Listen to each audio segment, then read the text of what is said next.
Assalamu alaikum, урматтуу биздин каналдын катталуучулары жана жалпы курс валют көрөрмандары, саламатсыздарбы? Бүгүн 22 сентябрь 2025 Бишкек шаары алдыда курс валюттарды саат 16:00 карата көрүп алыңыздар. Эртең менен тартканбыз, туугандар. Бул деген ойноп турат экен. Мына бүгүн 22-си рубль түшүп калды кайра. Балким эртең кайра көтөрүлүшү да мүмкүн. Анда кеттик достор.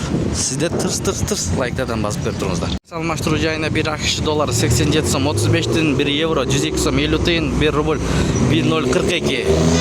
Сити доллар 87 сом 35 тиын, евро 102 сом 40 тиын, рубль 1043, тенге 016 тиын, лира 190, юань 12 сом 30 тиын.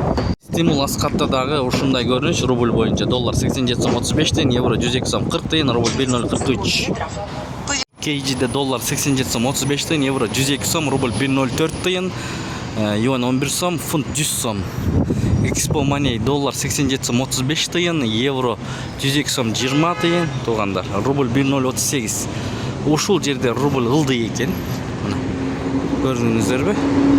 Туугандар, мынакей азыркы учурда кыргыз алтынын баасын көрүп алыңыздар. 1 граммы 11688 сом 50 тиын экен. Мынакей 100 граммга чейинки баалары турат бул жагында. Шашпай токтотуп көрүп алсаңыздар болот, туугандар. Ушу менен видеону аяктайбыз. Сак саламатта туруңуздар. Тапканыңыздарга береке берсин, эң башкысы. Бишкек шаарынан көрдүңүздөр.